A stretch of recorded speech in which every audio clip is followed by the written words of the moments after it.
warahmatullahi wabarakatuh. Waalaikumsalam warahmatullahi wabarakatuh. Masih semangat belajar hari ini? Semangat ya. Sebelum kita mulai proses pembelajaran, ada baiknya kita berdoa dulu. Kelasnya Bersedia.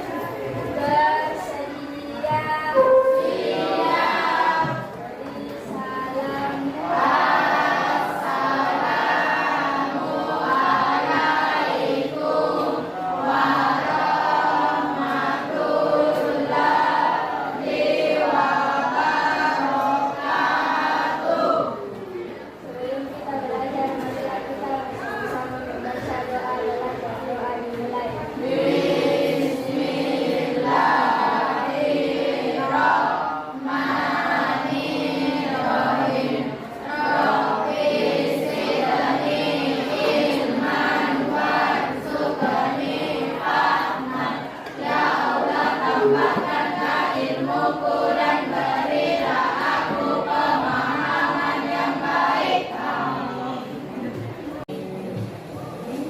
ya baik.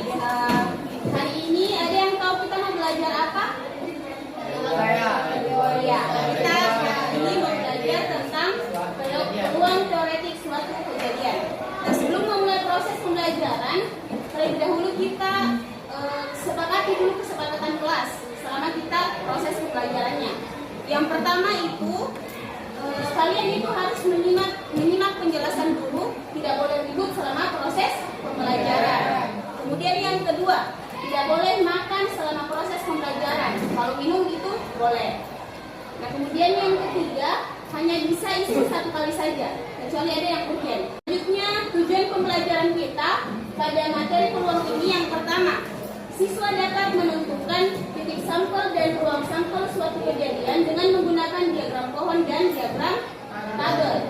Ketiga, siswa dapat menjelaskan pengertian peluang teoretik. Dan yang keempat, siswa dapat menyelesaikan masalah yang berkaitan dengan peluang teoretik. Nah, pernahkah kalian bermain ludo atau ular tangga? Ya. Nah, bagaimana cara bermain ludo atau ular tangga? Kita gunakan apa kalau dalam permainan ludo? Nah, itu dadu salah satu bentuk dari percobaan, yaitu berkaitan dengan peluang. Manfaat mempelajari materi peluang itu yang pertama, kita itu dapat mengambil sebuah keputusan, karena kan peluang itu kita dapat ketahui apa peluang terbesarnya mungkin, peluang terkecilnya mungkin. Misalkan kita juga kalau di kehidupan sehari-hari itu yang versi di kehidupan nyata kita dapat mengetahui peluang turunnya hujan. Di aplikasi HP kalian itu ada ya, di aplikasinya tentang kemungkinan turunnya hujan. Apa sih itu peluang teoretik? Jadi peluang teoretik itu pengertiannya nilai perbandingan antara banyak kejadian yang diharapkan dengan semua kemungkinan yang terjadi. Jadi banyak kejadian yang diharapkan. Seperti kalau dalam banyak kejadian yang diharapkan berapa tadi? Ada 6. Maka ada juga ya. Terus semua kemungkinan yang terjadi itu ada 6. Toh?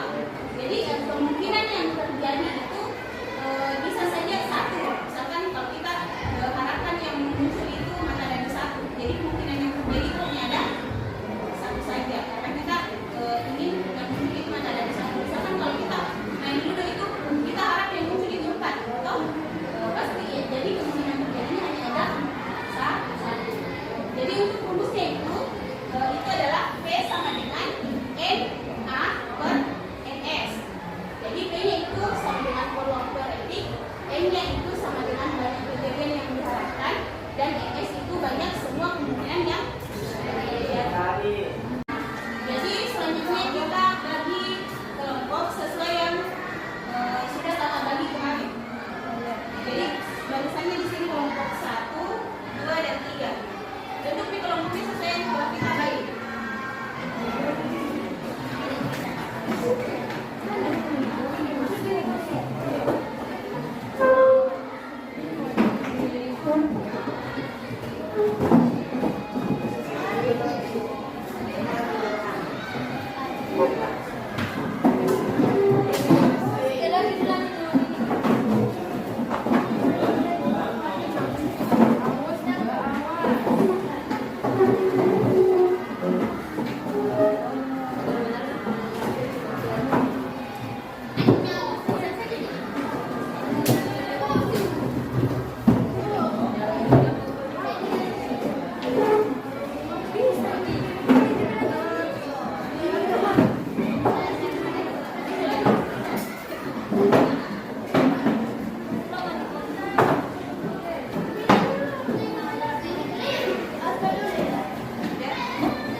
satu dulu atau kelompok 3?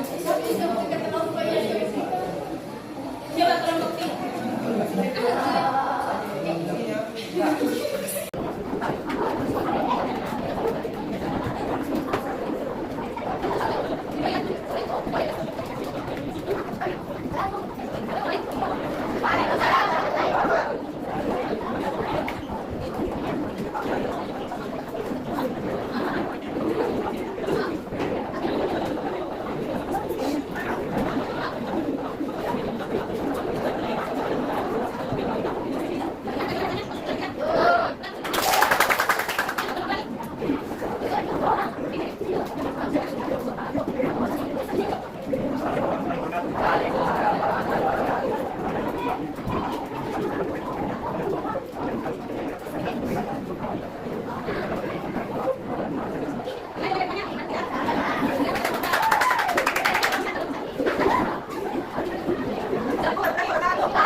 yang mungkin terjadi. Kedua, banyak kejadian yang diharapkan terjadi disebut dengan bentuk sampel. Sedangkan keseluruhan kejadian yang mungkin terjadi disebut ruang sampel. Yang ketiga, rumus dan peluang teoretik adalah PA sama dengan NA